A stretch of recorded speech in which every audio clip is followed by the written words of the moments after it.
धन्यवाद सर, आम्हाला खूप छान असं मार्गदर्शन केल्याबद्दल.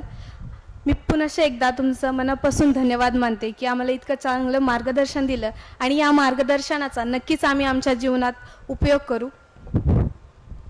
यानंतर ज्यांच्या भाषणासाठी आपण खूप जास्त उत्सुक आहोत. खरं तर एखादा साहित्यिक जेव्हा काहीतरी लिहितो तेव्हा कवी दुष्यंत कुमार म्हटल्यासारखं की सिर्फ हंगामा खड़ा करना हमारा मकसद नहीं, सिर्फ हंगामा खड़ा करना हमारा मकसद नहीं, कोशिश है कि ये सूरत बदलनी चाहिए. मेरे सीने में ना सही तेरे सीने में सही, मेरे सीने में ना सही तेरे सीने में सही, हो कहीं भी आग मगर ये आग जलनी चाहिए, मगर ये आग जलनी चाहिए. खरं तर एखादा साहित्यिक किंवा एखादा कवी जेव्हा जेव्हा लिहितो तेव्हा त्याच्या साहित्यिकातून जनतेच्या डोक्यात, जनतेच्या मनात ही विचारांची आग लागल्याशिवाय राहत नाही. आणि असेच साहित्यिक आज आपल्या समोर आपले प्रमुख मार्गदर्शक म्हणून, या कार्यक्रमाचे प्रमुख अतिथी म्हणून आपल्या समोर इथे आलेले आहेत. खरं तर लिखाण, वाचन आणि ते आत्मसात करणं, प्रत्येकाने विवेकी असणं हे आज काळाची गरज आहे. आणि म्हणूनच मी माननीय श्री लक्ष्मण गायकवाड सर यांना अशी विनंती करते की त्यांनी आपले मोलाचे मनोगत जे आहे, त्यांचं मार्गदर्शन जे आहे ते आम्हाला द्यावं. माननीय लक्ष्मण गायकवाड सर. प्रथम जगाला शांतीचा संदेश देणारे तथागत गौतम बुद्ध, विश्वरत्न परमपूज्य डॉक्टर बाबासाहेब आंबेडकर, महात्मा ज्योतिराव फुले, शाहू महाराज, आद्य क्रांतीवीर उमाजी नाईक, तंट्या भील, बिरसा मुंडा या अण्णाभाऊ साठे यांना प्रथम वंदन करतो आणि आजच्या कार्यक्रमाकडे वळतो. आजच्या आपल्या या प्रई सोनकांबळे सरांच्या जन्मदिनानिमित्तानं प्रई सोनकांबळे प्रतिष्ठान छत्रपती संभाजीनगर यांच्या वतीनं होत असलेला आजचा कार्यक्रम आणि या कार्यक्रमामध्ये उपस्थित असलेले आमचे जुने मित्र, आजचे अध्यक्ष प्राचार्य कमलाकर कांबळे सर, या ट्रस्टचे संस्थेचे अध्यक्ष श्रीमती कुमोदनी सोनकांबळे ताई, या ठिकाणी आमचे दुसरे मित्र रवींद्र जोगदंड सर, आणि खऱ्या अर्थानं एवढं कार्यक्रम घडवून आणणं आणि ते सातत्यानं चालू ठेवणं, यांचे काम करणारे आणि त्याच्या मागे प्रेरणा असलेली प्रई सोनकांबळेंची मुलगी चेतना ताई, त्यांचे खरं तर सर्वच प्रईंचे कुटुंब ज्यांचं कौतुक केलं पाहिजे की एका कुटुंबामध्ये सोनकांबळे सरांनी आपला वेल गगनाला कसा घेऊन गेला ते प्रत्यक्षात इथं पाहायला मिळतं. जावाई डॉक्टर, मुलगा डॉक्टर, सुना डॉक्टर, हा परिवार, हा आदर्श देणारा परिवार, यांना मी मानाचा मुजरा करतो. या ठिकाणी माझे मित्र ते प्रतिष्ठानचे सदस्य आहेत, पत्रकार सोसो खंडाळकर, योगीराज बागोल, या ठिकाणी आमचे मित्र हरिदासजी इथं आलेले आहेत, जुने कार्यकर्ते, अनेक चाहते लोक आहेत, सदा मगर आहेत ज्यांनी आपलं आत्मचरित्र लिहिलं.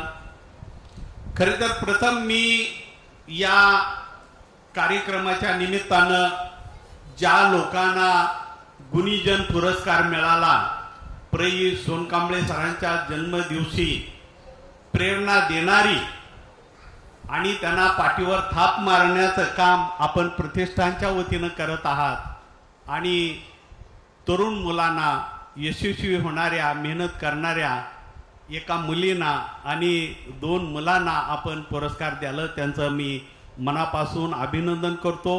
त्यांना शुभकामना देतो.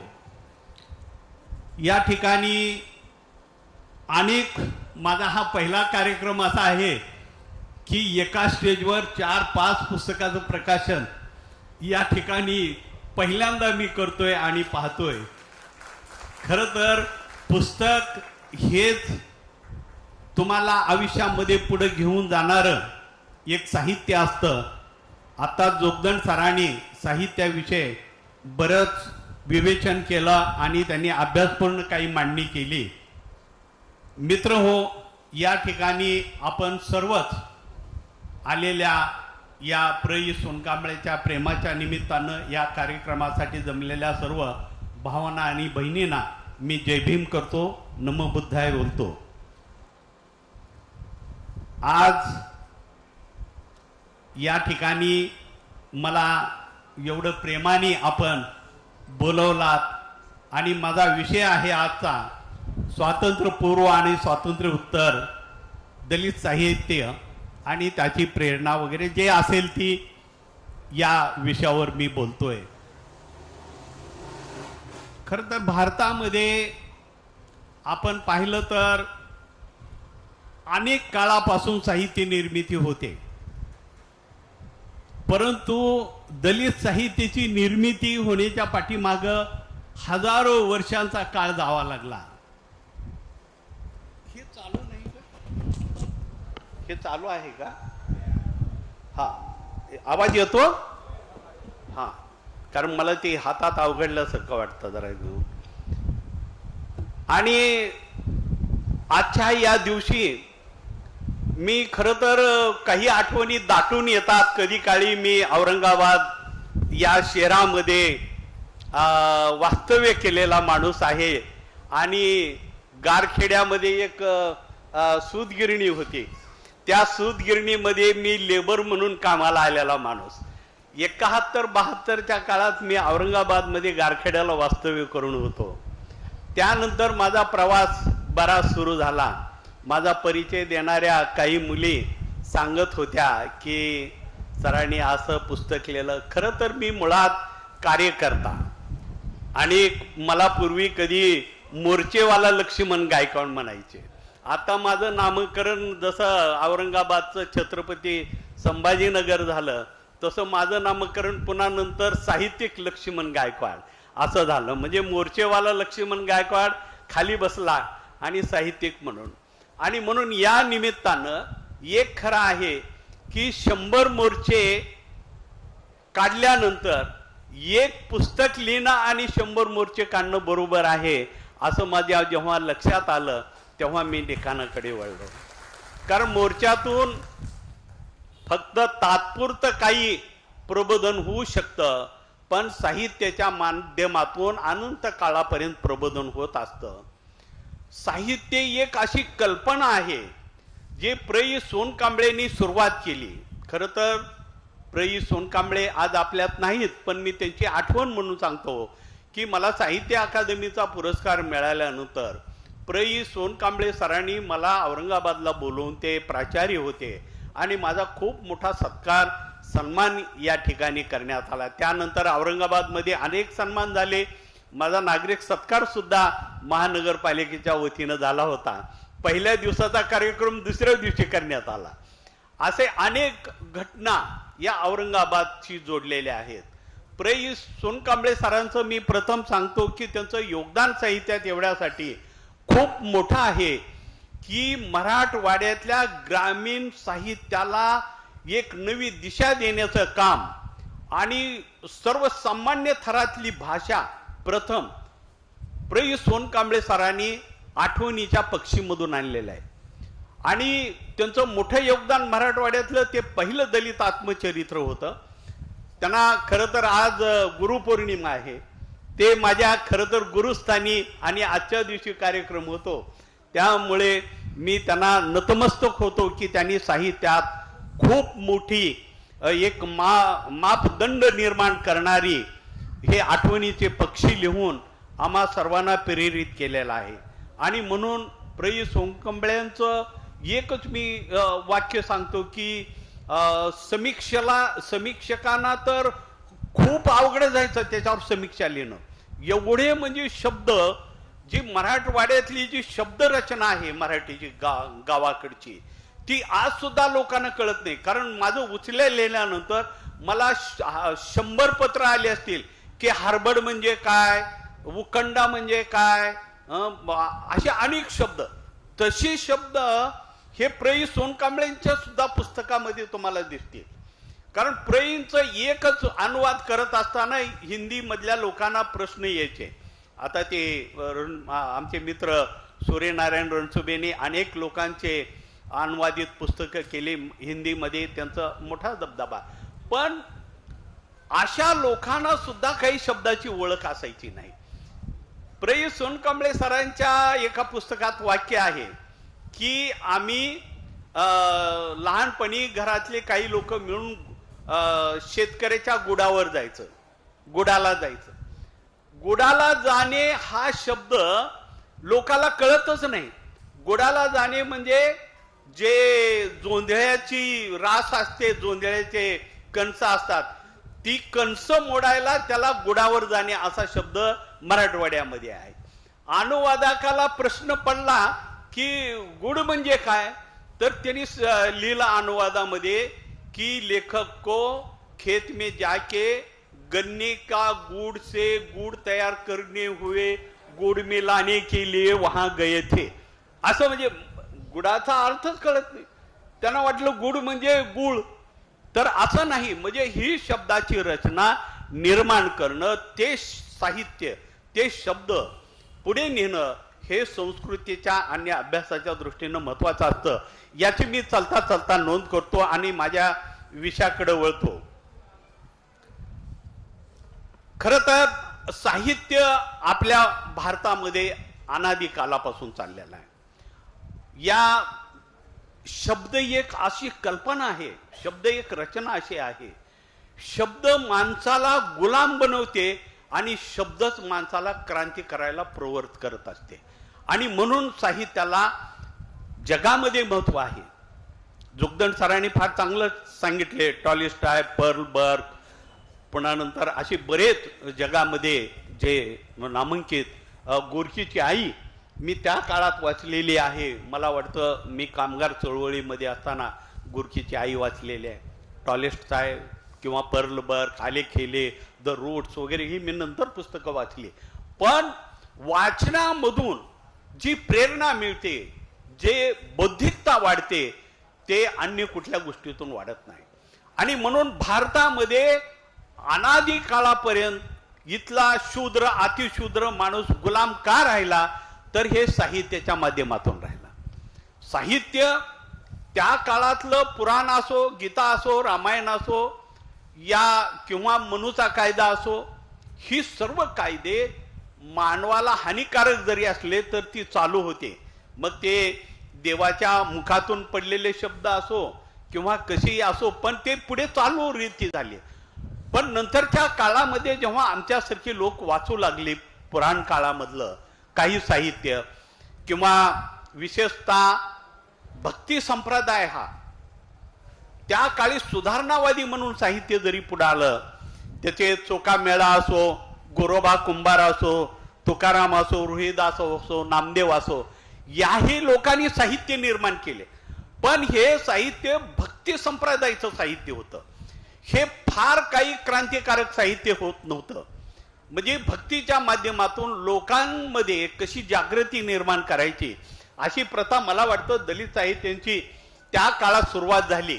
त्याला दलित साहित्य म्हणता येणार नाही. खरं तर दलित साहित्याची ही व्याख्या जोगदंड सरांनी म्हणल्याप्रमाणे हे महात्मा फुलेच्या किंवा अण्णाभाऊ साठेच्या नंतर सुरुवात झाली. शंकरराव खरातसारखे लोक लिहू लागले, बागुल लिहू लागले. पण मी त्याआधी मुद्दाम या ठिकाणी नोंद करतो की शिक्षण घेणं हाच मुळात शूद्र माणसाला अधिकार भारतामध्ये नव्हता. त्यामुळं आपलं साहित्य निर्माण होण्याचा प्रश्नच नव्हता. आणि म्हणून ही शब्द रचना आपली होत नव्हती. खरं तर मी रामायणातले काही उदाहरण देईन की रामायण आज आपल्याला गीता एवढी महान ग्रंथ आहे, पण त्याच्यामध्ये सुद्धा शूद्र माणसाला मानवाप्रमाणे कसं वागू नये किंवा ते कसे असतात याच्याबद्दल इथंबू माहिती आज सुद्धा मिळते.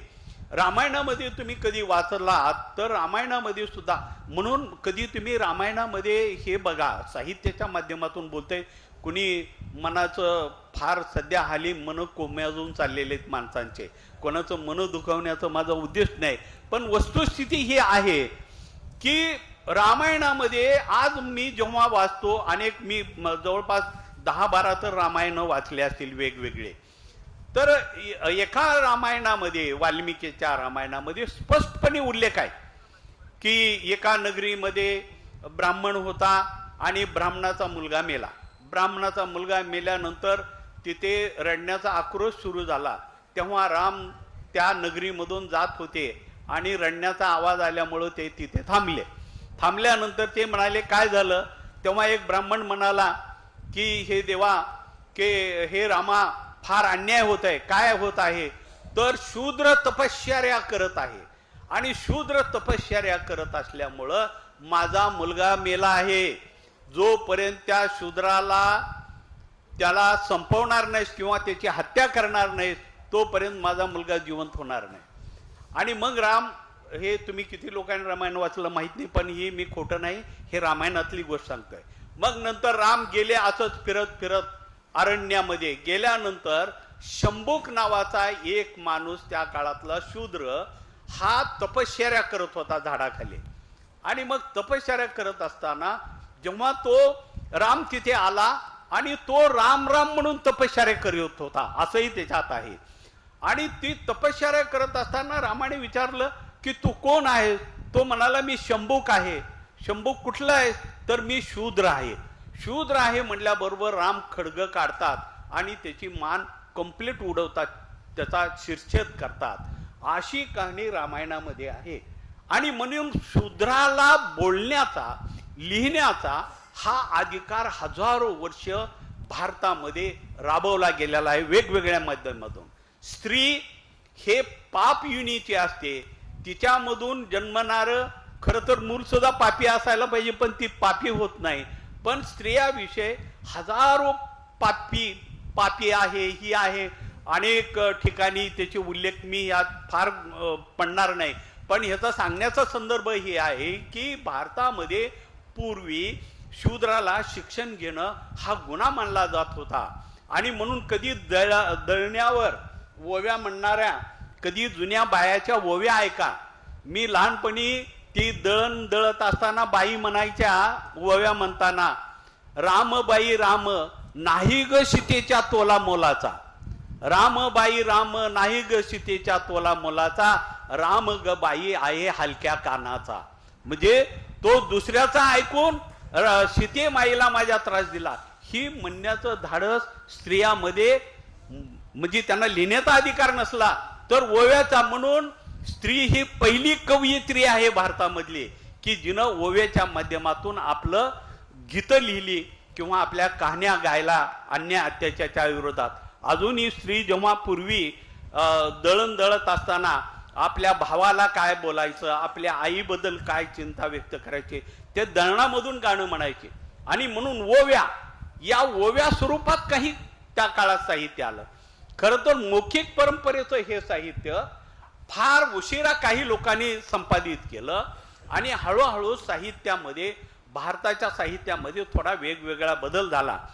पण भक्ती संप्रदाय जेव्हा भारतामध्ये आला, भक्ती संप्रदाय हा नामदेव असो, तुकाराम असो, चोखामेळा असो किंवा रोहिदास असो, रोहिदासांनी तर खूप लिहिलं, पण त्याला भक्ती संप्रदाय हे क्रांतिकारक होऊ शकत नाही, हा सामाजिक फार मोठा बदल घडवून आणू शकत नाही. म्हणून भक्ती संप्रदाय हा मोठ्या प्रमाणात पसरला, पण अस्पृश्यता आणि माणसाला गुलाम बनवण्याचं काम त्याच्यातून पुरं होऊ शकलं किंवा त्याच्यातून बाहेर निघू शकला नाही समाज. ही आपल्या देशाची स्थिती आहे. परंतु यानंतर मात्र महात्मा फुले यांनी पहिला आसूड किंवा गुलामी यासारखे ग्रंथ लिहिले आणि त्यांनी एक नवा क्रांतीचा पैलू रचायला सुरुवात केलं. मग सावित्रीमाईचं गीता असो, तिच्या पण कविता सावित्रीमाईच्या त्या काळात लिहिलेल्या आहेत. आणि त्यांच्यावर झालेला अन्याय, म्हणजे आपल्या देशामध्ये ब्राह्मण, क्षत्रिय, वैश्य आणि शूद्र, आणि पुन्हा नंतर अतिशूद्र, आणि अतिशूद्राच्या नंतर गावानी, संपूर्ण गावानी ज्यांना शूद्र म्हणून प्रवेश नाकारला असे शूद्र म्हणजे विमुक्त घुमंतू जनजातीचे लोक. असा एवढा पल्ला आपल्या समाजामध्ये एकमेकाच्या खाली बसलेला आहे. आणि म्हणून ह्याच्यातून मुक्ती मिळणं हे त्या काळात कठीण होतं. भक्ती संप्रदायामुळं लोक आजही दैववादाकडे वळतात, परंतु दैववादातून मानवतेकडे जाणारा खरा रस्ता महात्मा फुलेच्या नंतर बाबासाहेब आंबेडकरांनी या देशामध्ये पहिली सुरुवात केली, पहिली ठिणगी पडली. कुठलंही हातामध्ये शस्त्र क्रांतीचं किंवा हातामध्ये कुठलं काही न घेता केवळ शिक्षणाच्या जोरावर बाबासाहेबांनी या देशामध्ये गुलाम, हजारो नाही कोट्यावधी गुलामांना पहिल्यांदा जागृत करण्याचं काम केलं. त्यांनी अनेक बहिष्कृत भारत सारखे किंवा अनेक असे त्यांचे ग्रंथ झाले. त्या काळात त्यांचे मासिक चालत होते, त्रिमासिक, त्याच्यामधून प्रबोधन झालं. आणि बाबासाहेबांच्या या चळवळीचा या देशामध्ये पहिला अगर साहित्यात अंकुर फुटला असेल तो महाराष्ट्रापासून सुरुवात झाला. आणि म्हणून महाराष्ट्रामध्ये शंकरराव खरात असो किंवा अण्णाभाऊ साठे असो, अण्णाभाऊ साठेंचं तर खरं तर खूप मोठं योगदान आहे की त्यांनी गावगाड्यातल्या अनेक वेगवेगळ्या कथा त्यांनी लिहून लोकांसमोर आणल्या.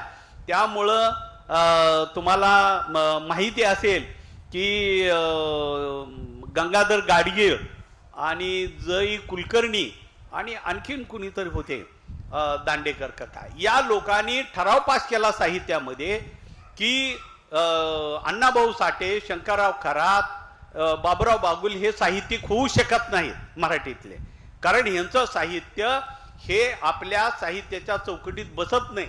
अशा प्रकारचा ठराव साहित्य संमेलनात केलेला आहे. आणि म्हणून दलित साहित्य ही प्रेरणा बाबासाहेब आंबेडकरापासून सुरुवात झाली. दलित साहित्य शब्द काही असो, आज काही लोक दलित साहित्याचा पण बदलण्याची भाषा करत आहेत. खरं तर ते चुकीचं आहे, कारण शब्द काही असो, शब्द हे शब्द असतात, त्याला काही वेगळा अर्थ काढणं चुकीचं आहे. दलित म्हणजे कमजोर, किंवा आता हाशियों का समाज हिंदीमध्ये फार चालू आहे की आता दलित म्हणायचं नाही, हाशियों का समाज म्हणायचं. म्हणजे हाशियों का समाज आणि दलित समाज शब्द आम्हाला तयार करण्यासाठी आज कितीतरी पराकाष्ठा करावी लागली. बाबासाहेबांच्या चळवळीनंतर फार मोठा एक्सपोर्ट तो महाराष्ट्रात झाला आणि महाराष्ट्रामध्ये साहित्याची एक नवी निर्मिती स्वातंत्र्याच्या नंतर खऱ्या अर्थानं 1972-70च्या काळाच्या नंतर दलित पॅंथरची जशी चळवळ आली, त्या चळवळीमधून जेवढे कार्यकर्ते होते ते कविता म्हणणारे राजा डाले असो, नामदाव ढसाळ असो, किंवा अर्जुन डांगळे असो, किंवा बाबुराव बागुल असो, दया पवार असो, या लोकांचे आणि प्रई सोनकांबळे या सर्व लोकांचं साहित्य हे 70च्या नंतर यायला सुरुवात झालं. आणि 76च्या नंतर अधिक त्याला बहार आला. खरं तर या साहित्यावर किती बोललं तर कमी आहे. मी माझ्या विषयाकडे पुन्हा वळणार आहे. परंतु स्वातंत्र्यपूर्व काळामध्ये ज्या लोकांना दिशाच नव्हती, अस्पृश्यता होती, किंवा माणूस म्हणून त्यांचं जीवनच नाकारलं होतं इथल्या स्त्रियांना, इथल्या दलितांना, तेव्हा बाबासाहेबांच्या या चळवळीमुळं खूप मोठं एक बळ मिळालं, हत्तीचं बळ मिळालं. आणि दलित पॅंथरसारखी संघटना महाराष्ट्रामध्ये स्थापित झाली आणि त्याचे परिणाम साहित्यावर मोठ्या प्रमाणात झाले. खरं तर साहित्य ही व्याख्याच मुळात साहित्य सर्वाची हिताची भाषा करणारं जी काही योगदान असतं त्याला साहित्य म्हणतो. साहित्यिक पूर्वी आपल्याकडं साहित्य कोणाला म्हणायचं, जो आभाळातून पडला, देवानी ज्याला पाठवला, त्यांनी लिहिला, तो साहित्य. तो काहीतरी फार बुद्धिमत्ता घेऊन येतो. ही व्याख्या दलित साहित्याने महाराष्ट्रामध्ये मुडीत काढली.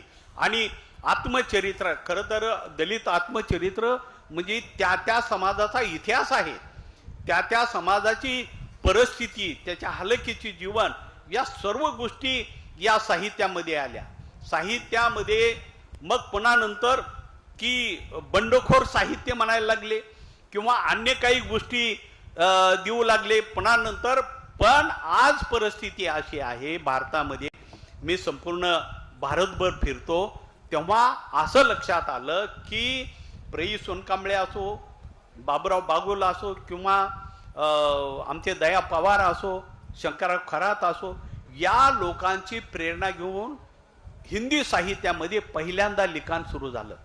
आणि म्हणून हिंदी साहित्यामध्ये एकही आत्मचरित्र नव्हतं.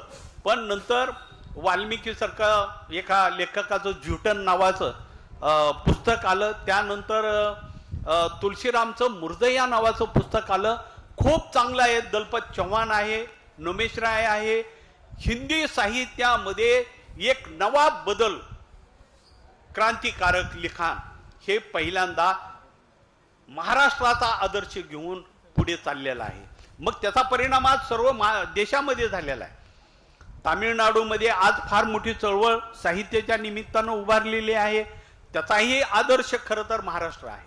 महाराष्ट्राचं सर्वात मोठं योगदान बाबासाहेबाच्या वैचारिक लढ्यामुळं साहित्याची एक वेगळी निर्मिती झाली.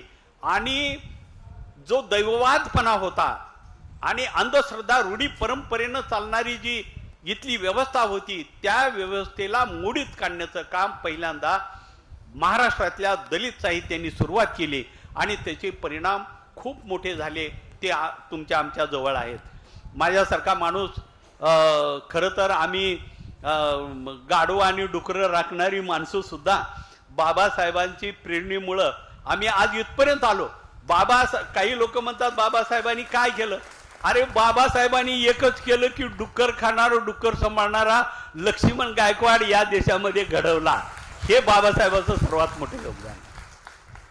कारण शेवटी साहित्यामुळं जर एवढा मोठा परिणाम, मी मुद्दाम सांगतो की स्वातंत्र्योत्तर काय झालं साहित्यामुळं. माझा समाज खरोखर कुणी आले लातूरमध्ये, जेव्हा माझे नाते गोते, मी पहिल्यांदा लातूरला आलो होतो, मला भेटायला जरी कुणी आले आणि ही उचलेचे पातुरटाचे लोक आहेत म्हटलं ना, पोलीस पळत यायचे आणि पकडायचे आणि मध्ये जेलमध्ये घालायचे, पोलीस स्टेशनमध्ये दिवसभर. त्यानं करू न करू काही, पण अशी परिस्थिती होती.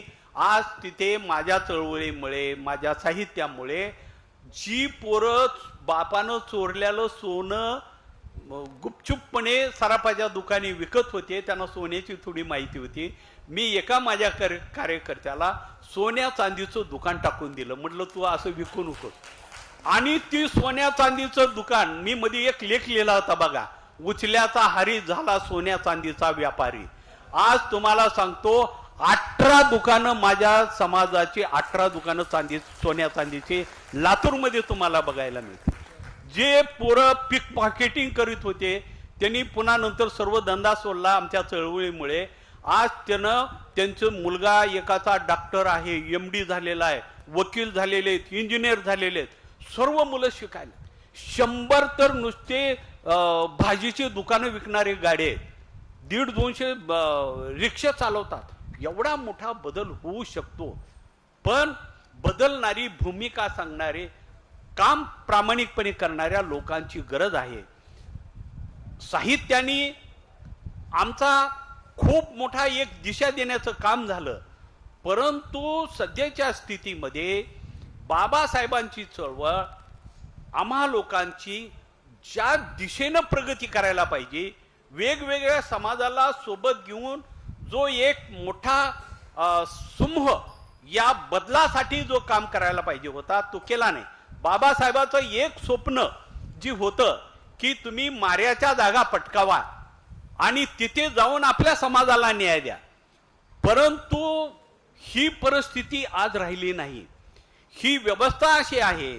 मी मुद्दाम केवळ साहित्यावर मी खूप काही बोलेन, पण साहित्याबरोबर समाज बदलण्याची जी भूमिका असते ती होऊ शकली नाही. ज्या वेगानं व्हायला पाहिजे ती झाली नाही.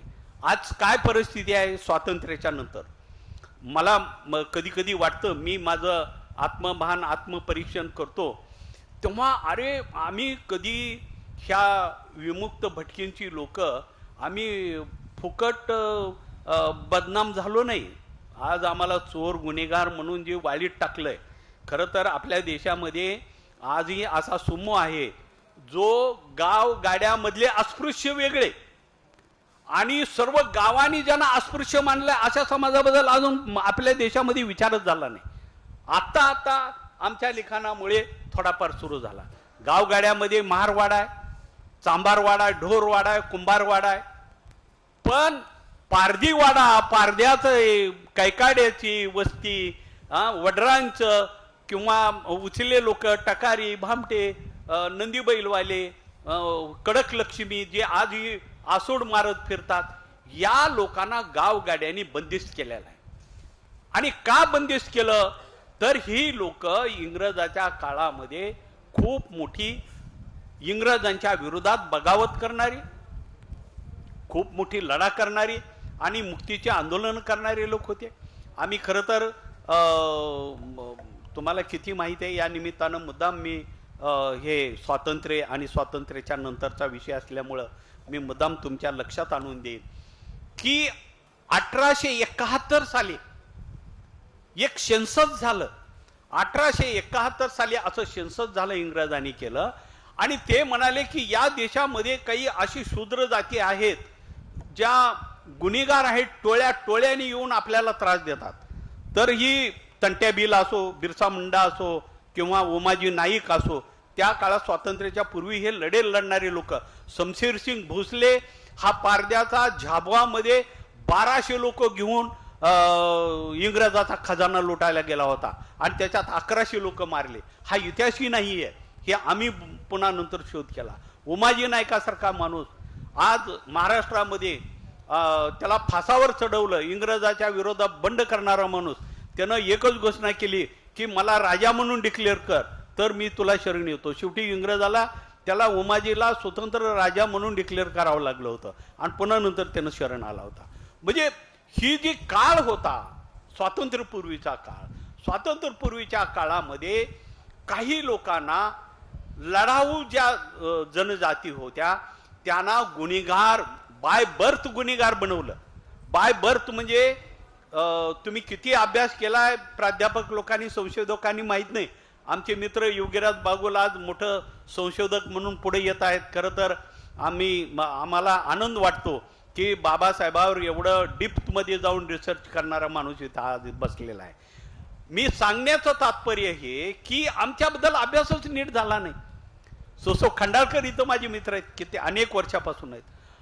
आमचं दुःख हे आहे की बाबासाहेबांचा जो एक प्रचंड प्रभाव होऊन गावगाडे हादरले, गावगाड्यातली अस्पृश्यता, गावगाड्यातला दलित समाज एकवटला आणि तो पुढे जायला निघाला.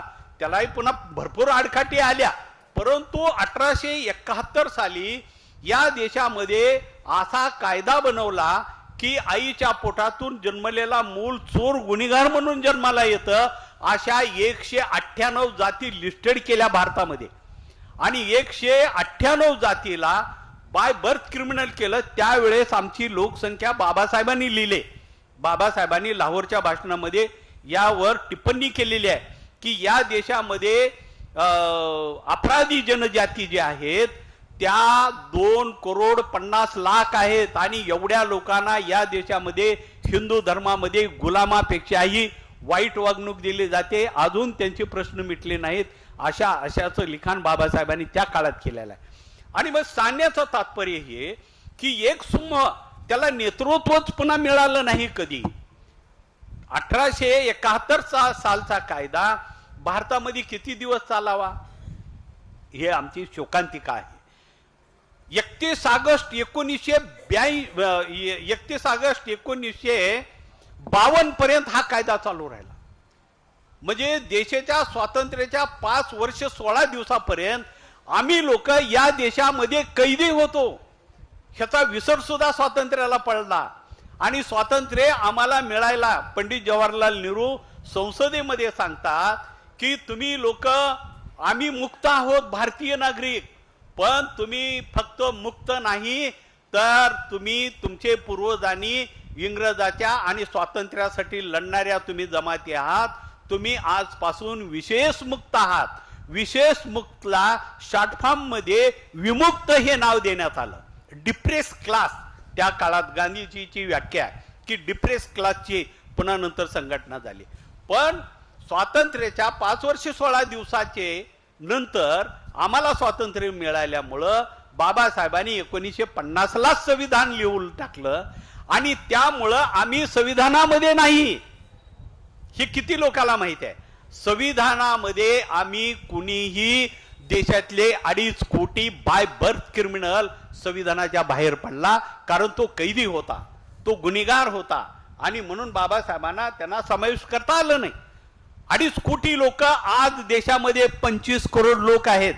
जेव्हा माझ्यासारखा बाबासाहेबांची प्रेरणा घेऊन आम्ही आंदोलनं केली तेव्हा आता मला वाटतं मला व्ही.पी. सिंगांनी 1991 साली लोकसभेचं तिकीट दिलं आणि मी पहिला विमुक्त दिन 98ला दिल्लीमध्ये साजरा केला.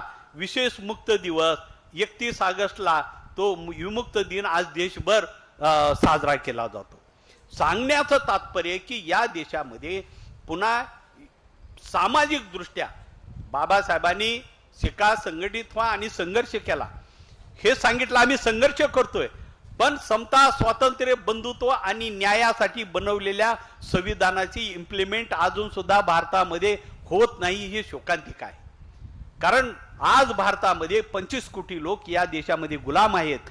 महाराष्ट्रासारखं राज्य जो पुरोगामी म्हणतं, मी महाराष्ट्र राज्याला आयुष्यात कधी पुरोगामी म्हणणार नाही.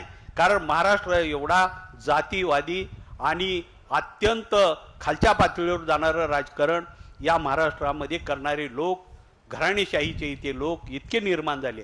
मी तुम्हाला मुद्दाम आठवण करून देतो. बाबासाहेबांनी 1956 मध्ये जेव्हा धर्मांतर केलं, धर्मांतर केल्यानंतर त्यानंतर 1956 नंतर महाराष्ट्र सरकार राज्य भारतात कुठंच झालं नाही. पण महाराष्ट्राने त्या काळात यशवंतराव चव्हाणच्या काळामध्ये जेवढे बुद्धिस्ट लोक, जेवढे बौद्ध झाले त्याची एक वेगळी लोकसंख्या बाहेर काढून लोकसभेच्या आणि विधानसभेच्या जागा महाराष्ट्राने पहिल्यांदा नेस्तनाबूत केल्या आणि ते राखीवमधून काढून टाकल्या. तेवढ्या जागा आमदारकीच्या, खासदारकीच्या कमी घेत झाल्या आणि त्यांना बुद्धिस्ट लोकांना उभा राहता येऊ नये किंवा ते राखीवमध्ये येणार नाहीत. पण महाराष्ट्रामध्ये पूर्वी महाराची घरं जाळली जायची, त्यानंतर बुद्धिस्ट लोकांची घरं जाळली, अशा बातम्या येऊ लागल्या. परिस्थिती बदलली का? नाही बदलली, फक्त शब्द बदलले. नवबौद्धांचा जो अधिकार होता तो महाराष्ट्रामध्ये काढून घेण्यात आला होता. हे किती मला वाटतं काही लोकांना माहिती असेल, योगीराज बागुलला वगैरे. तर खासदारकीच्या, आमदारकीच्या जागा का कमी केल्या? कारण महार समाज एकमेव नवबौद्ध हे अत्यंत बुद्धिवान आणि अत्यंत प्रतिकारवादी म्हणून बाहेर आले, समाज सुधारणावादी म्हणून बाहेर आले. अनेक लोक पुढे येऊ लागले राजकारणात, त्यांचा खात्मा करण्यासाठी केलं. आणि भटक्या विमुक्तांच्या लोकांना ही एकमेव महाराष्ट्र आहे की विमुक्त भटक्या जमातीच्या लोकांना संविधानाच्या बाहेर तर ठेवलं, पण यशवंतराव चव्हाण सारखा मुरब्बी माणूस त्या काळामध्ये पंडित जवाहरलालचे अनेक पत्र आलेले आहेत की या विमुक्त गुन्हेगार जमातीच्या लोकांना शेड्यूल ट्राईब्स मध्ये जाणाऱ्याला, मला वाटतं 1942 कलमामध्ये त्याची तरतूद आहे की जे लोक निकष पूर्ण करतात ट्रायबल्सचे त्यांना ट्रायबल्स मध्ये टाका आणि जे एससी मध्ये जातात त्यांना एससी मध्ये टाका. बाबासाहेबांनी तरतूद केली, पण त्यांचं इम्प्लिमेंट महाराष्ट्रात जाणीवपूर्वक टाळलं आणि संविधानाचा बाहेरचा शब्द दिला. विमुक्त भटक्या जाती जमाती, जाती म्हणजे अनुसूचित जाती, जमाती म्हणजे आदिवासी, हे नाव असं गोंडच देण्यात आलं आणि संविधानाच्या बाहेर एक वेगळा वर्ग तयार केला. तो एवढ्यासाठी केला, आज आमच्या लक्षात येतं महाराष्ट्राने ठरवलं. त्या काळात ते राजकीय लोकांचं कोणाचं नाव घेत नाही, पण त्यांनी स्पष्ट बोललं होतं की भटक्या विमुक्तांचे लोक आधीच महार मांग डोक्यावर बसलेत आणि पुन्हा भटक्या विमुक्ताच्या लोकांवर खांद्यावर घेऊन नाचायचं का? उद्या जर हे लोक आपल्या बरोबरीला आले तर आपली बरोबरी करतील, सत्तेमध्ये येतील, सत्तेचे भागीदार होतील. भटक्या विमुक्तांची लोकसंख्या महाराष्ट्रामध्ये जवळपास 4 कोटीवर आहे. एवढे लोक संविधानाच्या बाहेर ठेवण्याचं पाप इथल्या प्रस्थापित जातीवादी लोकांनी करून ठेवलं आणि त्याचे आज परिणाम आमच्यावर असे आहेत की या महाराष्ट्रामध्ये भटक्या विमुक्त जाती जमातीला गेल्या स्वतंत्र महाराष्ट्रापासून 1000चं बजेट या महाराष्ट्रात तयार होत नाही. त्याची उन्नती कशी होणार आहे? हे आमचं साहित्य आहे, केवळ बोलणं नाही, हे आमचं लिखाण आहे. स्वातंत्र्याच्या नंतर आमचा प्रश्न या व्यवस्थेला आहे की तुम्ही आम्हाला संविधानाच्या बाहेर का ठेवलं, तुम्ही त्याची निकष का काढले नाहीत. इथेच पैठणला, याच औरंगाबादला मी मोर्चा काढला होता. आता त्याला किती वर्ष झालं माहीत नाही. पैठणमध्ये माती वडराच्या लोकांनी भाजून गावाच्या बाहेर डुक्कर खाल्लं आणि डुक्कर खाल्ल्यानंतर ते डुक्कर खाल्लं आणि विहिरीवर एका पाटलाच्या पाणी प्यायला गेले. तर त्या पाटलांनी पुन्हा नंतर डुक्कर खाऊन विहीर बाटवली म्हणून तिथल्या वडराचे 15 का 16 घरं जाळली अक्षरशः आणि त्यांना गावातून पेटाळून लावलं. मी म्हणालो अरे ही कसली व्यवस्था आहे. डुक्कर तर मला वाटतं ब्रह्माचा अवतार आहे, ब्रह्मदेव ज्याला मानतात, हा ब्रह्माचा अवतार डुक्कर. सुवर की अवलाद असं म्हणलं जातं मुसलमान लोक. म्हणजे ब्रह्माचा अवतार डुक्कर, विष्णूचा अवतार गाढव, ही दोन्ही आमच्याकडे. अरे आमचा सन्मान व्हायला पाहिजे. या देशामध्ये खरं तर जगद्गुरु शंकराचार्याच्या बरोबर आम्हाला बसवलं पाहिजे होतं, पण आमचा द्वेष.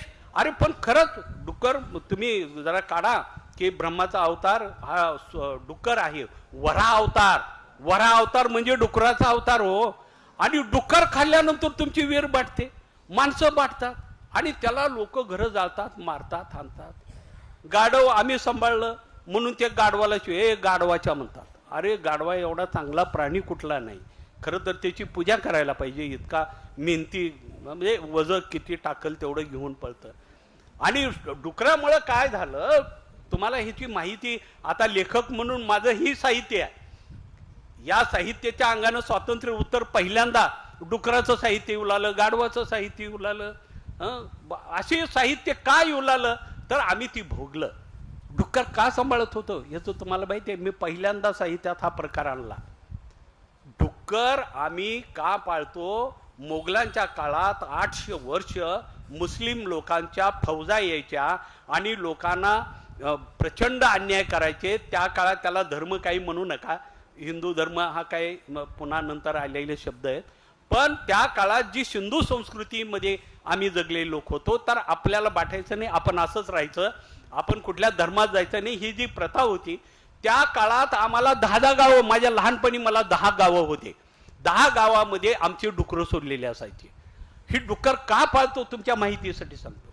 डुक्कर हे मुस्लिम लोकांनी त्याला आपला दुश्मन मानलेला आहे, काफिर मानलेला आहे. डुक्कर दिसलं की पळून जातात. मग आम्ही मुसलमानाच्या फौजा आलं की आम्ही 10 गावामध्ये देखरेख करायचं. गावाच्या बाहेर डुकरं सोडलेले असायचे आणि मोगलांचे सैन्य आलं की सर्व गावाच्या बाहेर डुकरं पिटाळून लावायचे. अजून जास्त जवळ आलं तर डुकराला धरायचं आणि कुच्चे घालायचे. डुक्कर कापून कधी खात नाहीत, लक्षात ठेवा.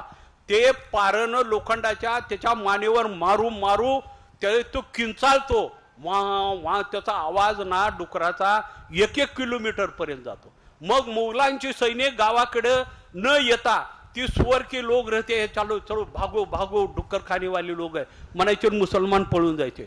एक डुक्कर हजारो सैनिकाला पळवायचं आणि ज्या जवळ आलं तर आम्ही त्या डुकराला भाजायचं. डुकराच्या केसाचा दर्प एवढा प्रचंड येतो, त्या दर्पामुळं पळून जायचं. आणि त्याच्यामुळं ब्रह्माचा हिंदूचा अवतार वरा झाला. डुकरामुळं ही जमात वाचली. आज जी पिलावळ उड्या मारत आहेत, झुंडशाही करत आहेत. या लोकांनी खरं तर आम्हाला देवाच्या स्थानी मांडलं पाहिजे. डुकराला घराघरामध्ये समोर बांधलं पाहिजे. आम्हीच का गुत्त घेतलंय का, कॉन्ट्रॅक्ट घेतलाय का?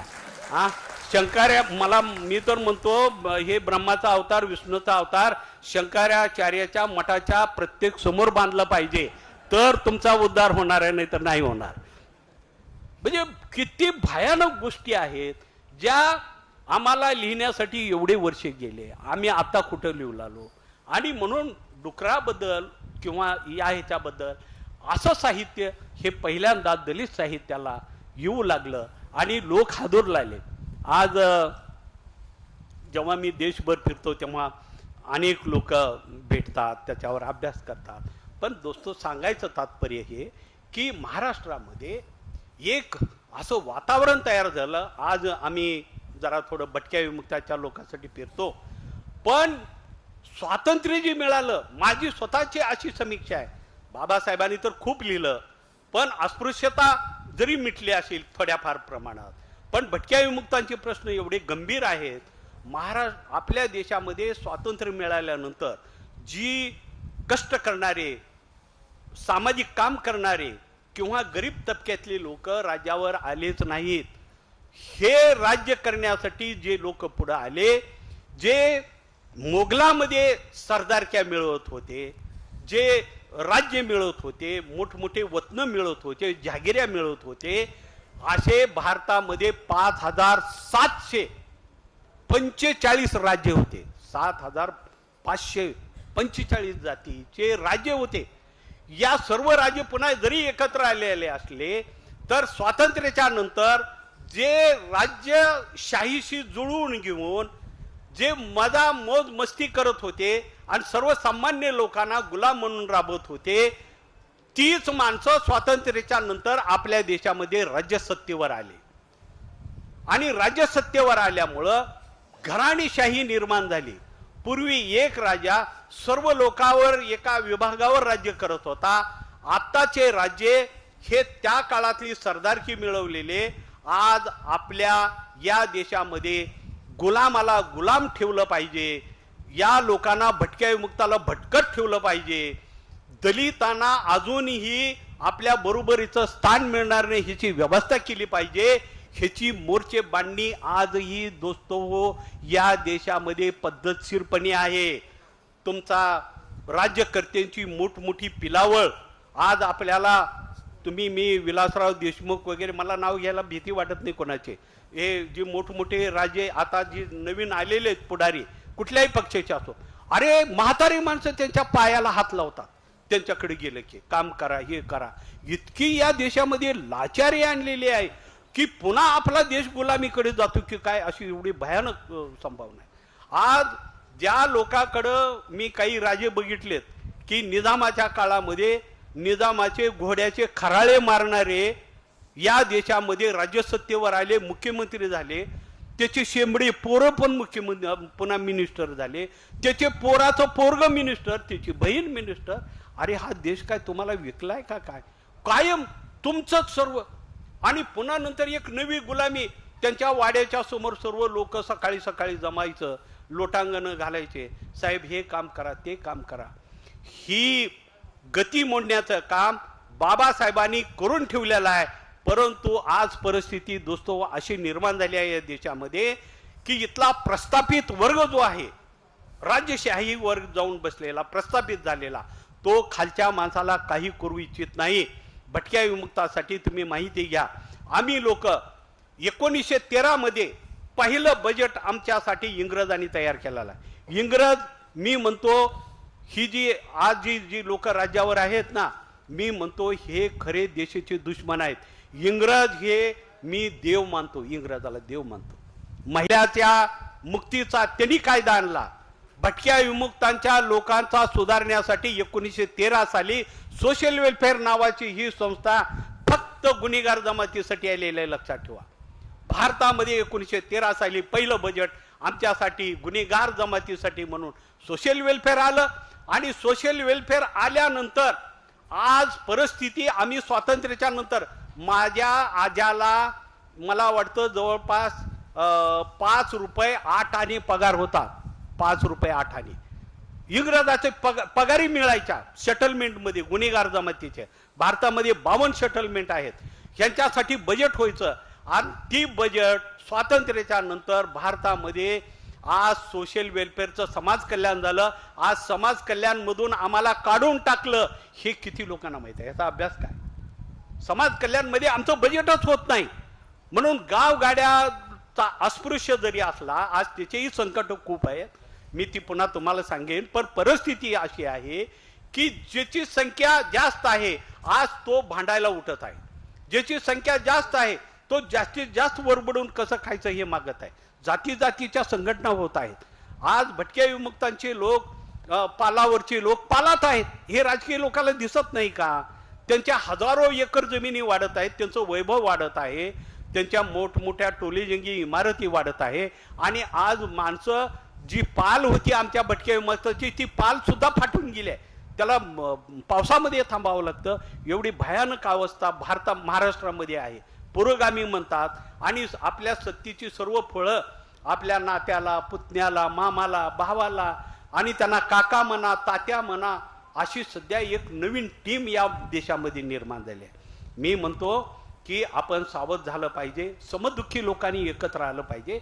बाबासाहेबांचं तेच होतं, समता, स्वातंत्र्य, बंधुत्व आणि न्यायाच्या आधारावर हा समाज बदलला पाहिजे. त्याचं स्वप्न आज आम्ही सोडून दिलंय. मी आता काही लोकांना राग येईल, पण बाबासाहेबांनी माऱ्याच्या जागा एवढ्यासाठी पटकावा म्हणल्या, तिथं जाऊन आपल्या लोकांना न्याय द्या. पण आपली माणसं न्याय द्यायला तयार नाहीत. आजही मोठमोठे ऑफिसर मी बघतो, एवढा पैसा या व्यवस्थेत, एक माणसं मोठी होत चाललेत आणि ती पुन्हा कधीच बाहेर फिरत नाहीत. मी अनेक असे ऑफिसर या निमित्तानं एक लेखक म्हणून बोलतो की क्लास 1 अधिकाऱ्याचे आई बाप त्या अधिकाऱ्याच्या घरामध्ये जाऊ शकत नाहीत. असे कितीतरी मी अधिकारी बघितले.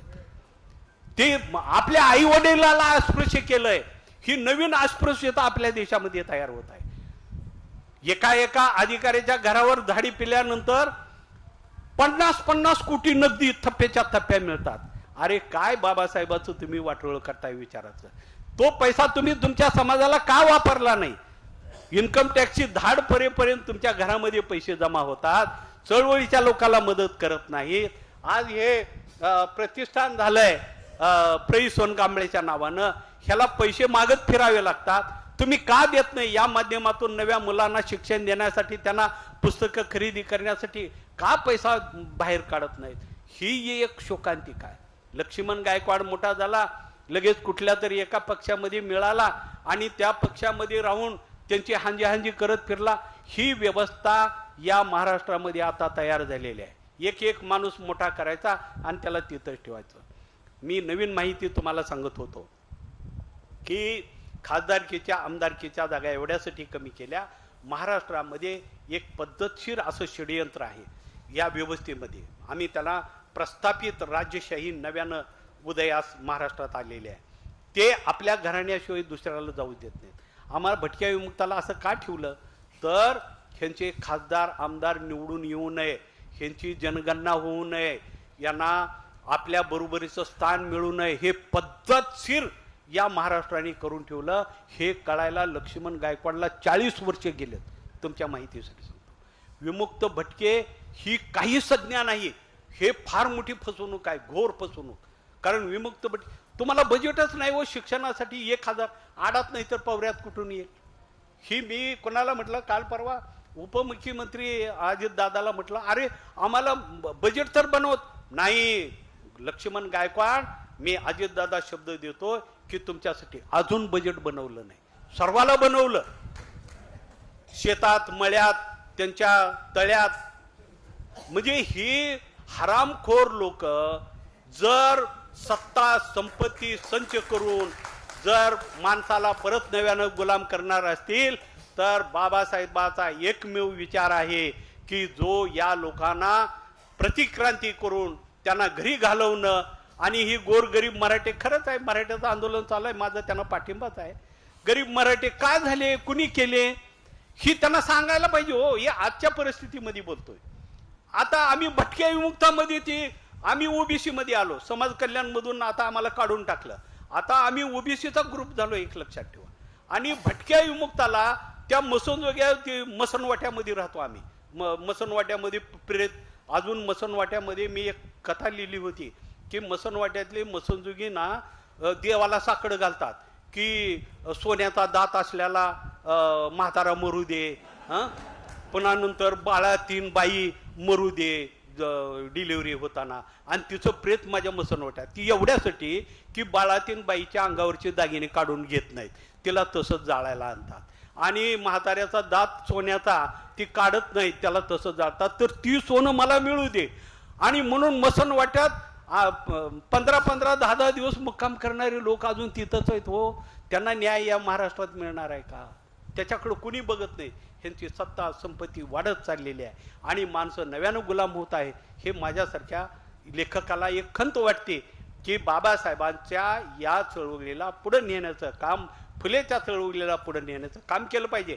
मी म्हणत नाही गरिबी कोणाची राहावी, मराठा समाज हा गरीब आहे, सुधारला पाहिजे. अरे पण गरीब कोण बनवलं? शेतकऱ्याच्या आत्महत्या या देशामध्ये कधीच झाल्या नव्हत्या. स्वातंत्र्याच्या पूर्वी झाल्या होत्या का हरिदास? शेतकरी आज आत्महत्या का करू लागलाय ह्याचं कधी विवेचन होणार आहे का नाही? शेतकऱ्याचे पोरं सर्व निवडून गेलेत.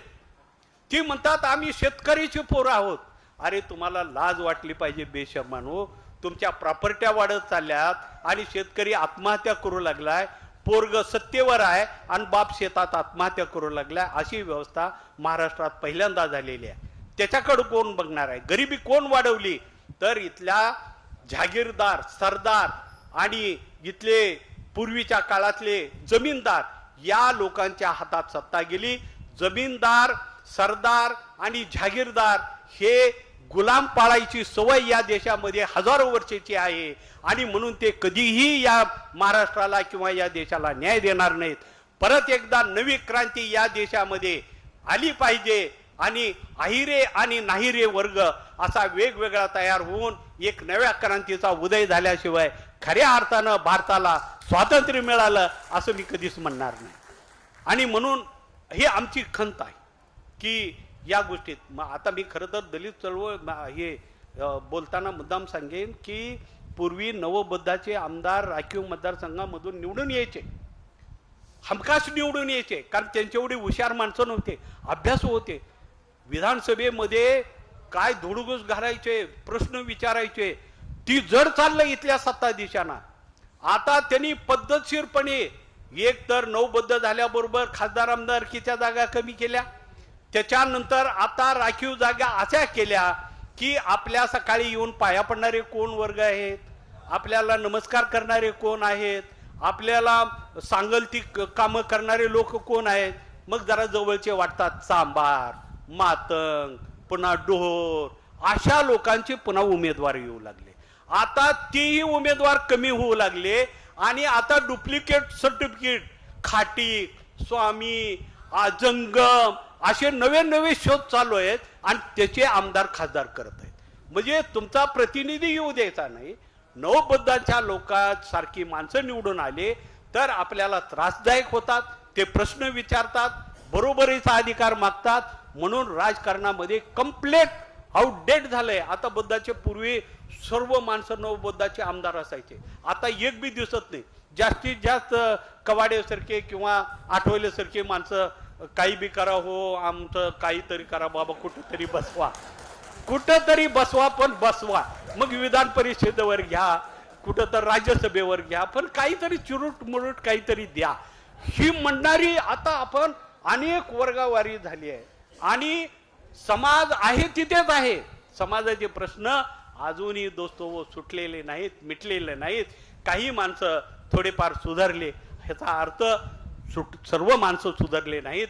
साहित्याचा आणि बाबासाहेबांचा विचार हा एकच आहे की सर्व समाज हा सुधारला पाहिजे, सर्व समाज हा समता स्वातंत्र्य बंधूच्या न्यायाने एकत्र आला पाहिजे. मी शेवटी एकच सांगतो की आता ओबीसी किंवा दलित वर्ग आणि इथला नाहिरे वर्ग हा एक झाला पाहिजे. त्याच्यात गरीब मराठा सुद्धा यायला हरकत नाही, पण मराठ्यांना अजून सवय लागली आहे की त्यांचा ताटूर भूमिका जात नाही, अजूनही छाती काढून चालतात किंवा मग सर्व गोष्टीसाठी. अरे आम्हाला बामण मारवाडी भीती नाही हो, बामण मारवाडी आम्हाला बघितलं की पळून जातात, पण हीच आम्हाला बलदंड आहेत ज्या मारायला, ठोकायला, गुलाम करायला. आणि पुन्हा म्हणतात आम्हाला मागासवर्गीय म्हणा, पुन्हा मागासवर्गीय. अरे मागासवर्ग म्हणायचं असेल तर खरंच मागासवर्गीय या, बुद्ध धर्म स्वीकारा, काहीतरी करा, कुठलं तर काहीतरी जवळ या ना. तुम्ही आमच्या राखीव जागा तुम्ही घ्या, पण बदल तरी तुमच्यामध्ये करा. नाही होत, पुन्हा नंतर ती शरद पवारकडे पळतील, ह्याच्याकडे पळतील, तिकडं काय जातील, इकडं काय जातील, सर्व वाटोळं करून टाकलं. मी या देशाला स्वातंत्र्य मिळालं असं म्हणणार नाही जोपर्यंत भटक्या विमुक्तांची माणसं मसनवाट्यातले मसनवाट्यात आहेत, पालावर आहेत आणि कैकाडी लोक फिरत आहेत, डक्कलवार आहेत. या देशामध्ये काय काय जाती करून ठेवल्यात आणि कधी जातील माहीत नाही.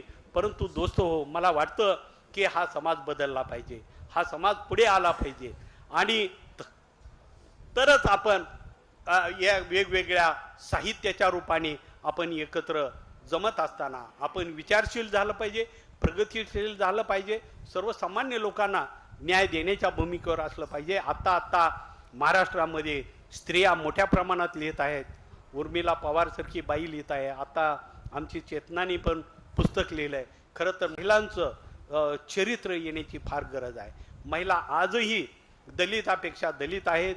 खरं तर कुटुंब संस्था हे येणाऱ्या काळात माझ्यासारख्याला वाटतं की उद्ध्वस्त झाली पाहिजे. कुटुंब संस्था हे गुलामीचे लक्षण आहेत. कारण कुटुंब संस्थेमध्ये गुलामीचे बीज रोवलेले आहेत.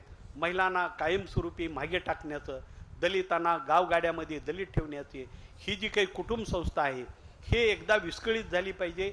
नव्यानं कुटुंब संस्था निर्माण झाल्या पाहिजे जिथं बुद्धाचं प्रेम असलं पाहिजे. खरं तर पुन्हा नंतर बुद्ध म्हणले की पुन्हा नंतर एका वेगळ्या ह्याच्याकडे घेऊन जातात की आपण दुसऱ्याला नाव ठेवतो की काय. खरं तर बुद्धाची फिलॉसॉफी जगामध्ये माणुसकीची आणि विश्वाला शांती देण्याची खरं तर फार मोठी फिलॉसॉफी आहे. आणि चार्वाकपासून आपण बुद्धापर्यंत आल्यानंतर बुद्ध हा एकमेव असा आहे. खरं तर बुद्ध काही देव बिव नाही, पण बुद्ध एक विचार आहे. हा विचार सर्व लोकांमध्ये प्रगट झाला पाहिजे. हा देश सुजलम सुखलम जर व्हायचा असेल तर मला वाटतं बुद्धाच्या अंगाने महात्मा फुले, बाबासाहेब आंबेडकर यांचा विचार सर्व लोकांमध्ये रुजला पाहिजे. आणि आपण एका नव्या विचारानं प्रई सोनकांबळ्यांचं आजच्या जन्मदिनादिवशी मी एवढंच सांगेन की आपण आपल्यामधल्या तर जाती घालवूया. आपण तरी किमान दलित लोकांनी, अहो मला कधी कधी वाईट या गोष्टीचं वाटतं जोगदंड सर आणि कमलाकर कांबळे की आपलं आयुष्य गेलं. आता आम्ही काय बघतो आज चळवळी अशा धीम झाल्यात की किमान बुद्धाचा विचार आमच्या वडरापर्यंत कैकाड्यापर्यंत अजून येत नाही. काही माहीत नाही त्यांना. बाबासाहेब सुद्धा अजून नीट माहीत नाही काही लोकांना. ते आम्हाला नावं ठेवतात. तर आता एकाच वस्तीत कवाड्यांची संघटना, आठवलीची संघटना, पुन्हा प्रकाश आंबेडकरांची संघटना, एकाच रमाबाई नगरमध्ये बोर्ड लागलेले असतात. म्हणजे महारवाड्यामध्ये बोर्ड लागलेले असतात आणि त्याच्या बाहेरची बोर्ड जायना झालेत. मी म्हणालो अरे जरा काही वडराच्या वस्तीवर एखादी बोर्ड लावा, कैकाड्याच्या, रामोशेच्या, तिकडं जातच नाही. आपला वर्ग वाढवा, हेच साहित्याचं काम आहे. साहित्य निर्मिती होण्यामागे माणसं माणसाची जोडा, तोडा नाही, माणसं माणसाची जोडा आणि नवा युग समतेचा, स्वातंत्र्याचा, बंधुत्वाचा आणण्याचा कार्यक्रम या देशात झाला पाहिजे. दोस्तो, या निमित्तानं मला तुम्ही सर्व प्रेम करणारे लोक एकत्र आलात. आपण कितीही बोललो तर आपलं दुःख खूप आहे. मी द्वेष भावनेनं कोणाला नाव ठेवण्यासाठी बोलत नाही, परंतु समाज सुधारला पाहिजे, तो पुढे गेला पाहिजे. आणि आपण साहित्याच्या या निमित्तानं आपण सर्व लोकांनी एक नव्यानं मोर्चे बांधणे या देशात झालं पाहिजे. आपण कोणाला द्वेष, हा वाईट आहे तो वाईट आहे असं म्हणणार नाही, पण जाती व्यवस्था एकदा संपली पाहिजे आणि एक नवी व्यवस्था निर्माण करण्यासाठी आपल्या देशामध्ये एक नवा लढा या देशात निर्माण होण्याची अपेक्षा करतो. आणि शेवटी एवढंच म्हणेन कि ये दीवार पर्दों की तरह हिलने लगी है, ये दीवार पर्दों की तरह हिलने लगी है, शर्त लेकिन थी कि बुनियाद हिलनी चाहिए. दोस्तों, सिर्फ हंगामा खड़ा करना मेरी आदत नहीं है. दोस्तों, सिर्फ हंगामा खड़ा करना मेरी आदत नहीं है. मेरी कोशिश है कि तुम्हारी सूरत बदलनी चाहिए, तुम्हारी सूरत बदलनी चाहिए. धन्यवाद. परत भेटूया. जय भीम. नमो बुद्धाय. खूप खूप धन्यवाद सर. खरं तर चार्वाकांपासून आत्तापर्यंत जेव्हा जेव्हा इथल्या प्रस्थापित व्यवस्थेच्या विरोधात आपण आवाज उठवण्याचा प्रयत्न केला, त्या प्रत्येक वेळेस तो आवाज दाबण्याचं काम इथल्या प्रस्थापितांनी केलं. आणि म्हणूनच जेव्हा अशी कार्यक्रम होतात त्यावेळेस असं म्हणावं वाटतं की राजत्यागाची शिक्षा ठोठावल्यावरही तथागत कुठे मागं सरला होता. राजत्यागाची शिक्षा ठोठावल्यावरही तथागत कुठं मागं सरला होता. धर्मपीठानं धर्मद्रोही ठरवूनही माझा तुकोबा कुठं डरला होता. तापलेल्या लाल बुंद्या सळ्या पाहून राजा संभाजी कुठं डरला होता. मनुवाद्यांच्या धमक्यांना आणि हमल्यांना घाबरून बा भीमा तरी कुठं बिथरला होता. साऊ मुक्ता जिजाऊ साऊ मुक्तांच्या धमन्यांनीही केलाच होता की प्रतिकार. आपण तर त्यांचीच लेकरं. या सत्तेच्या दमनालासाला कोण भिणार, या सत्तेच्या दमनालासाला कोण भिणार. खूप खूप धन्यवाद सर. खूप मोलाचं मार्गदर्शन आज आम्हाला इथे भेटलं आहे. यानंतर फुले शाहू आंबेडकर विचारांचे विचारवंत जे आज आपल्या कार्यक्रमाचे अध्यक्ष सुद्धा आहेत, असाच अध्यक्षीय समारोप करण्यासाठी मी प्राचार्य डॉक्टर कमलाकर कांबळे सरांना अशी विनंती करते की त्यांनी आपले मनोगत आणि त्यांनी आपले मार्गदर्शन आम्हाला करावे. वेळामध्ये बोलणार आहे. आजचे प्रमुख वक्ते आणि ज्यांनी आपल्या समोर मुक्त असे विचार मांडले ते आमच्या चळवळीतील मित्र, ज्यांचं उचल्या नावाचं पुस्तक खूप गाजलं आणि भटक्या विमुक्त चळवळीचे ते नेते आहेत, ते लक्ष्मण गायकवाड. दुसरे आमचे मित्र रवींद्रजी जोगदंड, स्मृतिशेष प्राचार्य प्रई सोनकांबळे प्रतिष्ठानच्या अध्यक्षा कुमुदिनीताई. हा संपूर्ण कार्यक्रम ज्याने आखीव रेखीव पद्धतीनं साजरा करण्यासाठी कष्ट घेतले त्या चेतनाताई, डॉक्टर अश्विनजी, सर्व प्रय्यांचे परिवार, समोर बसलेले युगराजजी बागुल, ससो खंडाळकर, आमचे जगताप सर, आलटे सर, जाधवजी, आमचे मित्र दगडू लोमटे जे सल्लागार या प्रतिष्ठानचे आहेत. आठवणीचे पक्षी एक चिकित्सक अभ्यास असं पुस्तक ज्यांनी प्रकाशित केलं ते आतकरेजी आणि सर्व मित्रपरिवार. 15 ऑगस्टला स्वातंत्र्य मिळालं आणि 16 ऑगस्टला प्रचंड मोर्चा मुंबईमध्ये निघाला आणि त्या मोर्चाचं घोषवाक्य होतं, ये आजादी झूठी है, देश की जनता भूकी है. हे 15 ऑगस्टला स्वातंत्र्य मिळालंय आणि 16 ऑगस्ट 47ला लगेच मोर्चा निघतोय आणि मोर्चाचं नेतृत्व करतायत अण्णाभाऊ साठे. हे स्वातंत्र्य खोटं आहे. हे स्वातंत्र्य नेमकं कुणाला मिळालं? कारण तोपर्यंत राज्यघटना अजून लिहायची होती आणि त्यामुळे हे स्वातंत्र्य मुठभर लोकांना देण्यात आलेलं आहे. ते आमचं नाही आहे, ते गरिबांचं नाही आहे. गरीब माणसं अजून भुकेली आहेत, वंचित आहेत. आदिवासीच्या रूपाने, विमुक्त भटक्यांच्या रूपाने, डोंगर दऱ्यामध्ये राहणाऱ्या लोकांच्या रूपाने ही जनता उपाशी आहे.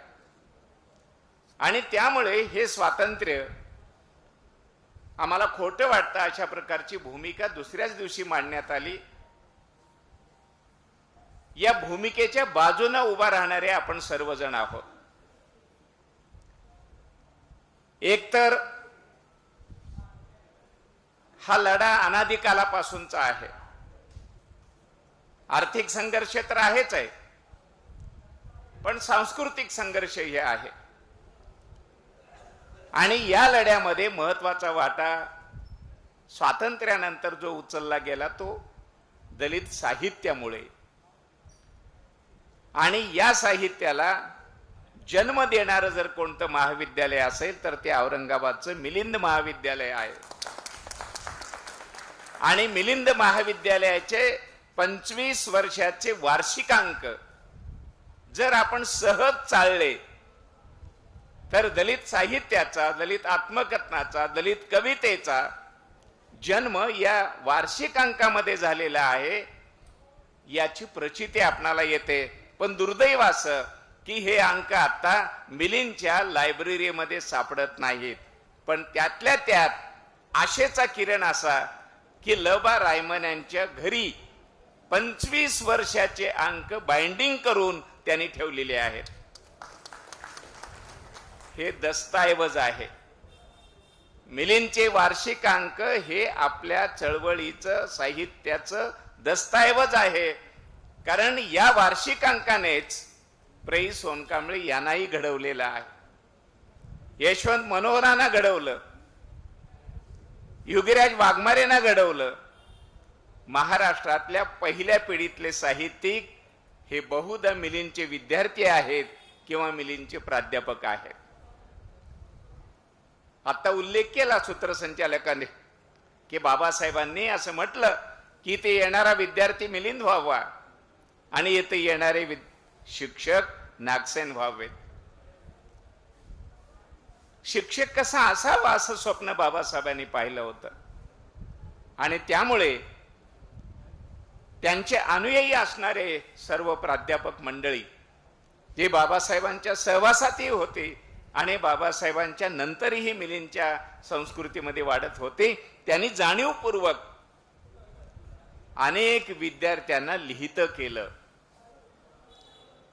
या विद्यार्थ्यांच्या अनुभवाचे सदर आहेत. कधी अनुभव म्हणून ते लिहित आहेत, कधी आमचे स्तर असं शीर्षक आहे तिथं विद्यार्थी लिहित आहेत. वेगवेगळ्या जाती जमातीचे विद्यार्थी आहेत. आमचे अनेक स्तर याच्यामध्ये भटक्या विमुक्ताचे विद्यार्थी लिहित आहेत.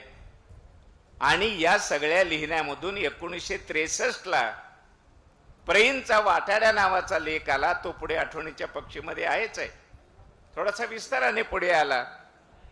तिथून प्रैंची जडणघडण सुरू झाली आणि अनेक वर्ष लेखन करत करत प्रैंचं आठवणीचे पक्षी हे आत्मकथन आलं आणि त्यानंतर अनेक आत्मकथनं मराठीमध्ये आली. म्हणून एकतर प्रई आणि त्यांचं लेखन हे मिलिंद संस्कृतीला आलेलं एक गोड फळ आहे आणि त्या बीजातूनच असंख्य अशा प्रकारची आत्मकथनं मराठीमध्ये आली आणि या आत्मकथनाने व्यवस्थेला प्रश्न विचारायला सुरुवात केली. दलित साहित्यानंच या व्यवस्थेला प्रश्न विचारण्याची सुरुवात केली.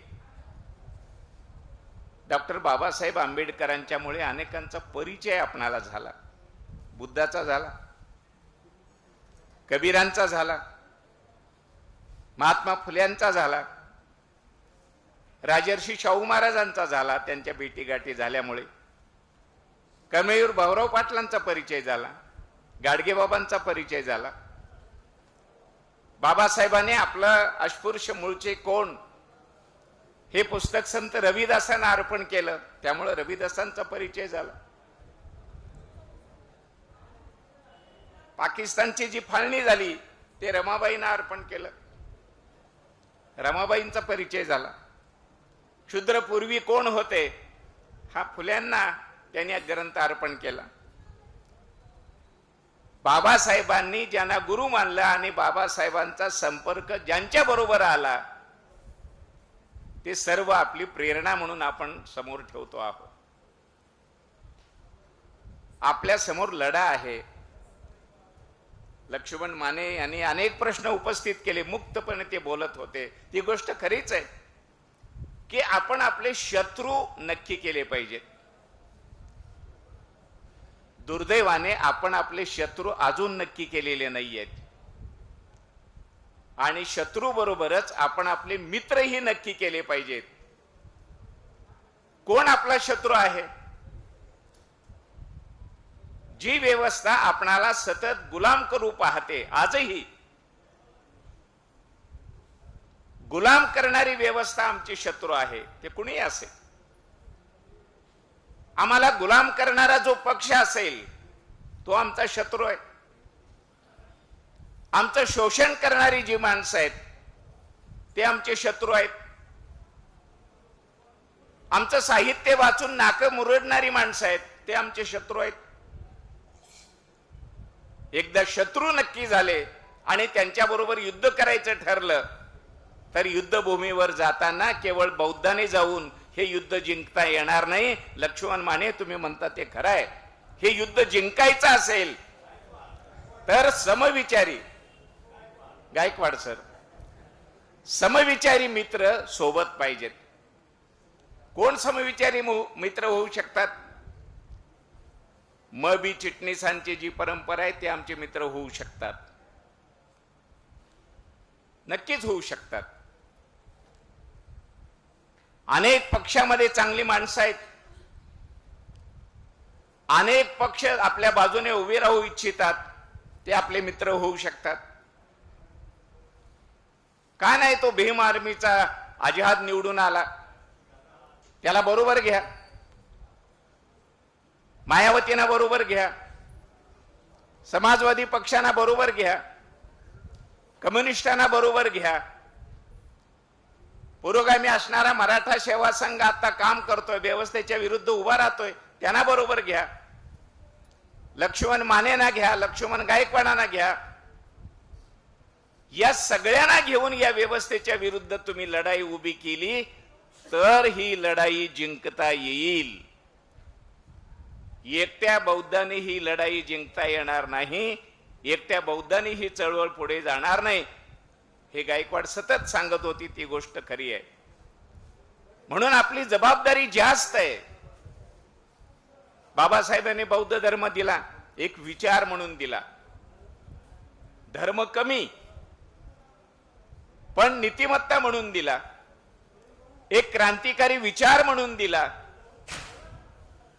या जगामध्ये जेवढे धर्म आहेत त्यापैकी बौद्ध धर्म किंवा बुद्ध हा एकमेव धर्म संस्थापक असा आहे किंवा विचारवंत असा आहे, तो असं म्हणतो की मला प्रश्न विचारा. आणि बाकीचे सगळे धर्म असं म्हणतात प्रश्न विचारायचे नाहीत. आम्ही म्हणतो ते फायनल, आम्ही म्हणतो ते अंतिम, आम्ही सांगतो तेच अंतिम, आम्हाला प्रश्न विचारायचे नाहीत. बुद्ध म्हणतो मला प्रश्न विचारा. एवढंच नव्हे तर बुद्ध असं म्हणतो मी जे काही सांगतो आहे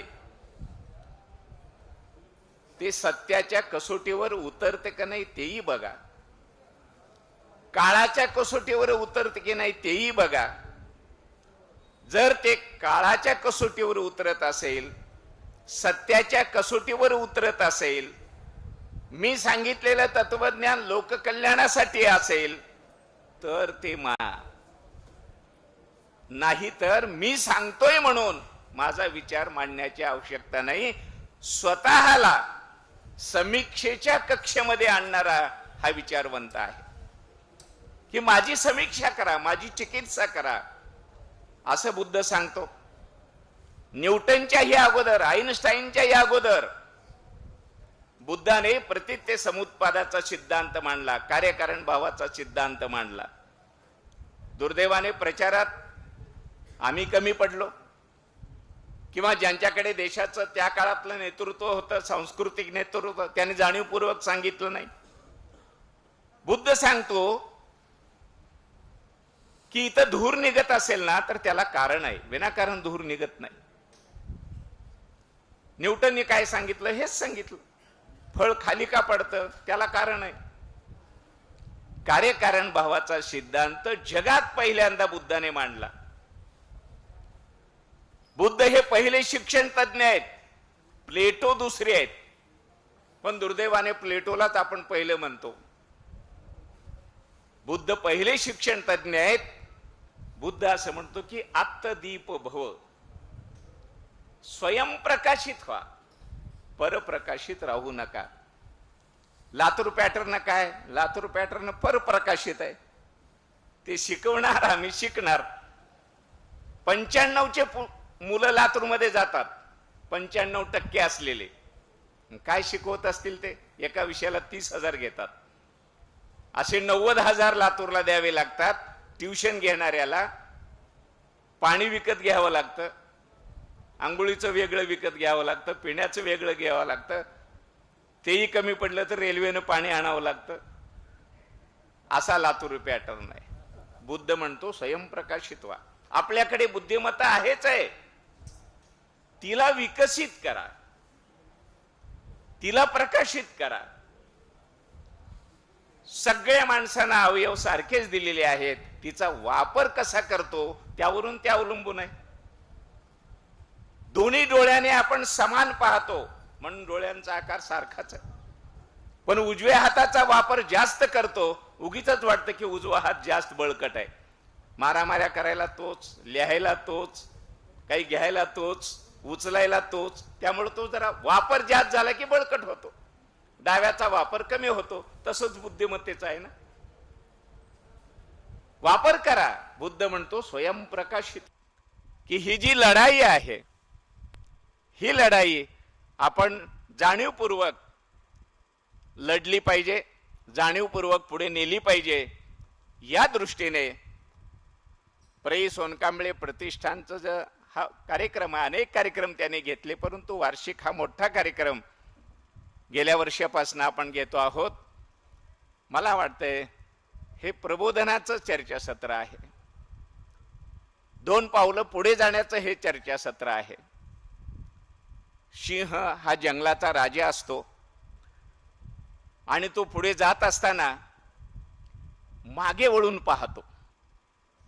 आता खरं म्हणजे सिंह जंगलाचा राजा आहे, त्याला मागे वळून पाहण्याचं काही काम आहे का? पण तोही मागे वळून पाहतो. कदाचित असं असेल की कुठून मी निघालो, किती अंतर माझं चालून झालं आणि अजून किती अंतर चालायचं आहे, याच्यासाठी सिंह मागे वळून पाहतो. त्याला मराठीमध्ये सिंहावलोकन असा शब्द आहे, चांगला शब्द आहे. चळवळीमध्ये काम करणारे आपण सर्वजण सिंहावलोकन केलं पाहिजे, मागे वळून पाहिलं पाहिजे. कुठून निघालो आपण, आता नेमकं कुठे उभे आहोत आणि अजून किती अंतर आपणाला चालायचं आहे, याचं गणित नीटपणे चळवळीतल्या म्होरक्यांनी, चळवळीतल्या कार्यकर्त्यांनी, आपण सर्वांनी केलं पाहिजे. तर खऱ्या अर्थाने चळवळ यशस्वी होऊ शकेल. योगायोगाने बाबासाहेबांनी सांगितलं आणि त्याची अंमलबजावणी आपण केली,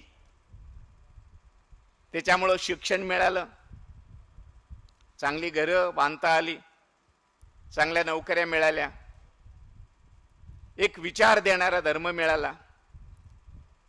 आता आपणाला जी मागे राहिलेली मंडळी आहेत त्यांना बरोबर घेता आलं पाहिजे.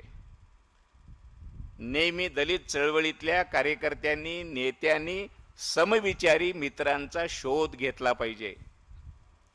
चळवळ यशस्वी करायची असेल तर आपल्या विचाराचे अनेक मित्र आहेत समाजामध्ये, त्यांना बरोबर घेतलं पाहिजे, तर चळवळ यशस्वी होईल. फार मोठा लढा अजून लढायचा आहे. बाबासाहेब म्हणतात त्याप्रमाणे क्रांती प्रतिक्रांती असा संघर्ष चालूच राहणार आहे. जर प्रतिक्रांती पुढे येत असेल तर आपण क्रांती केली पाहिजे. आपण केलेली क्रांती जशी आहे तशी ठेवायची असेल तर येणारी प्रतिक्रांती रोखता आली पाहिजे. दलित चळवळीमुळे, दलित साहित्यामुळे, बाबासाहेबांच्या मुळे, फुल्यांच्या मुळे, राजर्षी शाहू महाराजांच्या मुळे आपण प्रश्न विचारायला लागलो, प्रश्न उपस्थित करायला लागलो. ही काही साधी बाब नाहीये. नाहीतर काय शिकवलं गेलं, कोणतं फूल चांगलं, काय नाही, गुलाबाचं फूल चांगलं. कशामुळे चांगलं माहित नाही. त्यांनी चांगलं म्हटलं की आम्ही चांगलं म्हटलं, पण आता म्हणणार नाही. लक्ष्मण गायकवाडांचं म्हणणं असं की धोत्र्याचं फूल चांगलं आहे, ते सुंदरीय आहे, महादेवाला वाहताही येतं, गुलाबाला कुठं वाहता येतं कुठं. सुगंध कशाचा चांगला आणि मोगऱ्याचा चांगला. कशामुळे मोगऱ्याचा चांगला? व्यक्तिपरत्वे सुगंध बदलू शकतो. लक्ष्मण गायकवाडला असं वाटेल की माशाचा, वाळलेल्या बोंबिलाचा सुगंध खूप चांगला, काय हरकत आहे, आता म्हणजे नुसतं सुगंधच येत नाही, तोंडाला पाणी सुटतं, म्हणजे ऍडिशनल. ज्या पारंपरिक कसोट्या आहेत त्या कसोट्याला आपण प्रश्न विचारायला लागलो. का गुलाब चांगला, का मोगऱ्याचा सुगंध चांगला, का हे पुस्तक चांगलं, का ही समीक्षा चांगली, कशामुळे? ही प्रश्न विचारण्याची ताकद या चळवळीने दिली, त्यामुळे प्रस्थापित हादरले. हे लक्षात घ्या, ही साधी गोष्ट नाहीये. बुद्धापासूनची ही परंपरा आहे की आपण प्रश्न विचारायला लागलो. रावणाला 10 तोंड. आम्ही ज्या गावात राहतो अंबाजोगाईला, तिथं 2 तोंडाचं जर बाळ जन्मलं तर त्याची बातमी येते की 2 तोंडाचं बाळ जन्मलं. डॉक्टर खूप प्रयत्न करतात पण ते बाळ जगू शकत नाही, 24 तासात ते मरतं. 10 तोंडाचा रावण अजूनही जिवंतच आहे म्हणतात. कसं शक्य आहे हो? मुळात तो बौद्ध माणूस आहे, दशबली आहे, नीतिमान आहे. बहिणीचा बदला घेण्यासाठी सीतेला नेलं पण अशोकवनात ठेवलं. घरी ठेवलेलं नाही, राजवाड्यामध्ये ठेवलेलं नाहीये, अशोकवनामध्ये सीतेची व्यवस्था केली. बौद्ध धर्म अगोदरचा असला पाहिजे, कारण रामायणामध्ये राम असं म्हणतो की लक्ष्मणा, येता येता चैत्याचं दर्शन घेऊन आलास का? हे चैत्याने स्तूप अगोदरच आहे, अशोकवन अगोदरचं आहे, त्यामुळं तो बौद्ध राजा आहे. रावणाची सासूरवाडी मध्य प्रदेशामध्ये इंदसौर नावाचं गाव आहे. मंदोदरी तिथली आहे. इंदसौर किंवा मंदसौर असं त्या गावाला म्हणतात. आणि आजही इंदूर पासून 50-60 किलोमीटर असलेल्या या मंदसौर गावामध्ये रावणाची जयंती साजरी केली जाते आणि रावणाला हा आमचा जावई आहे असं तिथले लोक मानतात. ह्याच्यात काही वेगळं नाही. लोकसत्तेनं ती छापून आणलं. यात्रा भरते रावणाची. हे उदाहरण यासाठी मी दिलं की ही सगळी चिकित्सा झाली पाहिजे नव्याने. जसं तुम्ही वराहाबद्दल बोललात, गाढवाबद्दल बोललात. आता गाढवच म्हणायला लागलेत. काय माणूस आहेच का काय? उगीच त्यांना आपण म्हणतो गाढव कुठला, ते म्हणतील माणूस कुठला. इतका माणूस खालच्या थराला गेला. आणि त्यामुळे नामदेव ढसाळ म्हणतात त्याप्रमाणे माणसानेच माणसाचं गाणं गावं, एक तीळ सर्वांनी करंडून खावा, ही भूमिका दलित साहित्य चळवळीची असली पाहिजे. या दृष्टीने एक पाऊल पुढे टाकण्यासाठी प्र. सोनकांबळे प्रतिष्ठानच्या वतीनं हा कार्यक्रम दरवर्षी आयोजित केला चाललाय. मी मनापासून सर्वांना धन्यवाद देतो, संयोजकांना धन्यवाद देतो, आपणालाही धन्यवाद देतो. थोडंसं हा कार्यक्रम मिलिंदच्या परिसरात झाला असता तर आणखी संख्या वाढली असती, पण तिथं परीक्षा आल्या शासनाच्या म्हणून अडचण होती. कदाचित पुढच्या वर्षी आपणाला तिथंच हा कार्यक्रम घेता येईल, कारण प्रईंचे चाहते त्या आजूबाजूला जास्त आहेत. तरीही आपण मोठ्या संख्येने या ठिकाणी आलात. मला अध्यक्षस्थान भूषवण्याची संधी प्रतिष्ठानच्या वतीने देण्यात आली. माझे विचार मी आपल्यासमोर ठेवले. कदाचित थोडेसे विस्कळीत असतील, परंतु अध्यक्षीय समारोप करण्याची जबाबदारी होती, ती मी पार पाडली. धन्यवाद. जय भीम.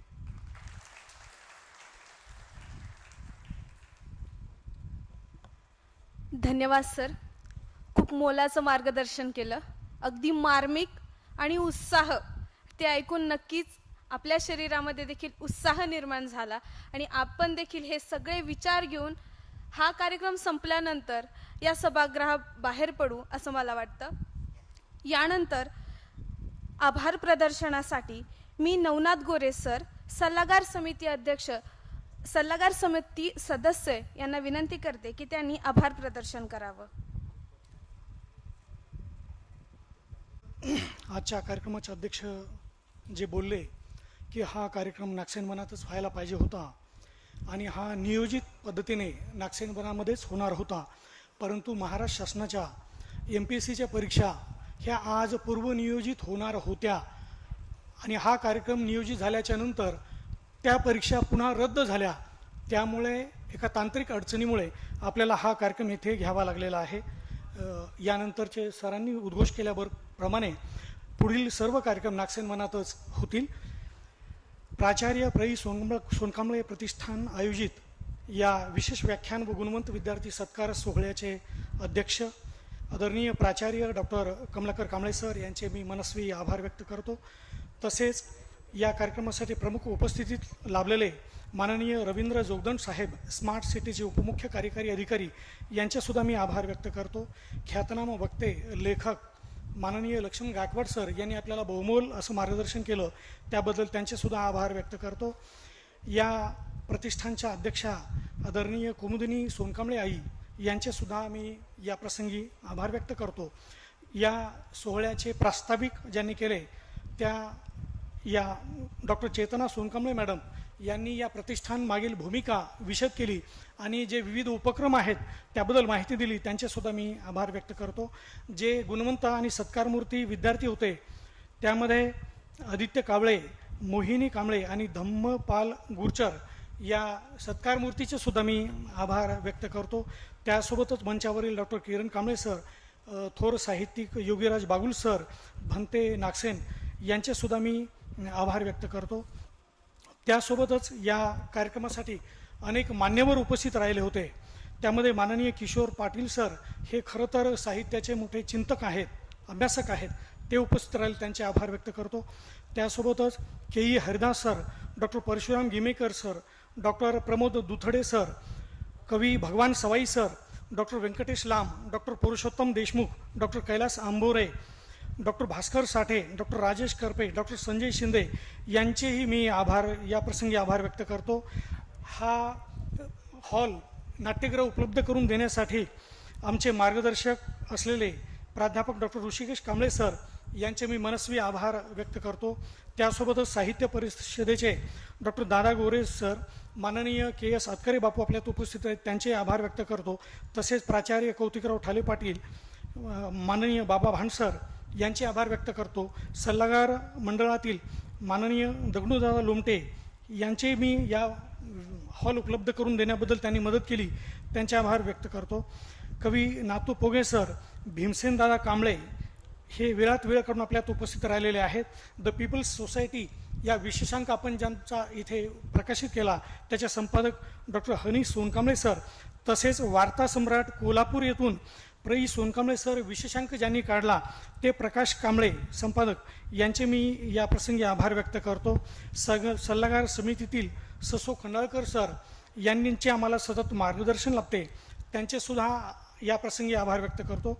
त्यासोबतच ताराबाई शिंदे केंद्राच्या Nirmalatai Jadhav, doctor Savita Bahirat, doctor Sonali Maske, doctor Ashwini More यांचेसुद्धा मी या प्रसंगी आभार व्यक्त करतो. त्यासोबतच या कार्यक्रमासाठी जी ध्वनिफीत केलेली होती ते doctor Ganesh Shinde sir, doctor Vijay Mutnale sir जे उस्मानाबादून यांनी विशेष सहकार्य केले, त्यांचेसुद्धा मी आभार व्यक्त करतो. तांत्रिक सहाय्यामध्ये डॉक्टर मिलिंद सोनकांबळे सर यांचेसुद्धा मी आभार या प्रसंगी व्यक्त करतो. प्राचार्य डॉक्टर इंद्रजित आलटे सर, प्राचार्य वामनराव जगताप सर, प्राचार्य डॉक्टर एस.डी. जाधव सर, प्राचार्य डॉक्टर किशोर साळवे सर, प्राचार्य डॉक्टर नवनाथ आघाव सर, प्राचार्य वानखेडे सर, प्राचार्य सुशील बोर्डे सर, प्राचार्य major Jagtap sir, doctor Vaishali Bodade, advocate Sangpal Bharsakale, साहित्यिक सुदाम मगर सर, अनेक नावे घेता येतील. सभागृहामध्ये अत्यंत मोठमोठी महनीय व्यक्ती आहेत, लेखक आहेत, शिक्षण आणि विद्यापीठाच्या विविध प्राधिकरणाचे प्रमुख आहेत. त्या सर्वांची नावं या प्रसंगी वेळेअभावी मला घेता येणं शक्य नाही आहे, त्यांची माफी मागतो. यासोबतच सोनकांबळे परिवार आणि वानखेडे परिवारातील सर्व सदस्य या कार्यक्रमासाठी आणि प्रतिष्ठानसाठी महत्त्वाचा जी वेळ देत आहेत. प्रसिद्ध असतील डॉक्टर अश्विन असतील, डॉक्टर चेतना, डॉक्टर मनोज यांचे मी आभार व्यक्त करतो. सल्लागार समितीमधले सर्व सदस्य आहेत त्यांचं मी इथे नामोल्लेख वेळेअभावी करणार नाही आहे, परंतु या अंकासाठी ज्यांनी विशेष लेखन केलं आहे त्यामध्ये डॉक्टर परशुराम गिमेकर सर आहेत, डॉक्टर रेखा मेश्राम, कवी नातू पोगे सर आहेत, प्राचार्य इंद्रजित आलटे सर आहेत, doctor Aruna Lokhande madam, doctor Milind Wahule, doctor Manohar Sirsat sir आणि डॉक्टर वाल्मिकी अहिरे या सर्वांचे सुद्धा मी आभार व्यक्त करतो. या प्रतिष्ठानाला ज्यांचं आर्थिक बळ पाठबळ लागतं, तसं मार्गदर्शन लागतं अशा सीमा वर्मा, गेडाम परिवार, वानखेडे परिवार, दहाट परिवार, गवळी परिवार, वानखेडे परिवार, जाधव परिवार आणि झेंडे परिवार यांचेसुद्धा मी आभार व्यक्त करतो. त्यानंतर या कार्यक्रमाचं सूत्रसंचालन छान पद्धतीने करणाऱ्या गौतमी आव्हाड आणि समीक्षा बामणे यांचेसुद्धा आभार व्यक्त करतो आणि मी इथे थांबतो. धन्यवाद. धन्यवाद सर. यानंतर लक्ष्मण गायकवाड सरांचं स्वागत करण्यासाठी मी नारायण जाधव व तोताराम जाधव यांना विनंती करते की त्यांनी विचार मंचावर यायचं आहे.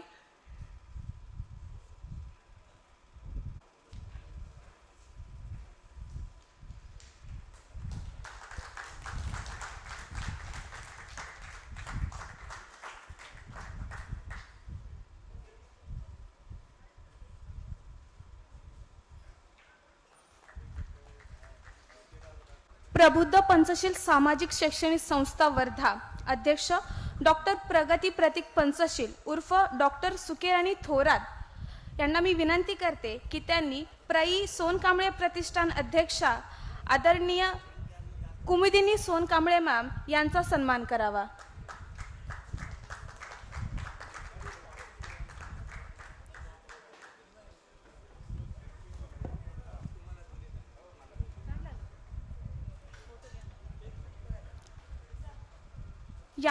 यानंतर मी सर्वांना विनंती करते की या कार्यक्रमाची सांगता ही राष्ट्रगीताने होणार आहे. सर्वांनी उभे राहून राष्ट्रगीत म्हणायचं आहे व त्यानंतर या कार्यक्रमाची सांगता होणार आहे. जय हे भारत भाग्य विधाता, पंजाब सिंध गुजरात मराठा द्राविड उत्कल बंगा, विंध्य हिमाचल यमुना गंगा उच्चल जलधि तरंग, तव शुभ नामे जागे, तव शुभ आशीष मागे, गाहे तव जय गाथा, जनगण मंगलदायक जय हे भारत भाग्य विधाता, जय हे जय हे जय हे जय जय जय जय हे. मी यानंतर सोनकांबळे परिवाराला विनंती करते की त्यांनी स्टेजवर यायचं आहे. एका सामूहिक फोटोग्राफसाठी सोनकांबळे परिवाराला विनंती करते की त्यांनी विचार मंचावर यायचं आहे.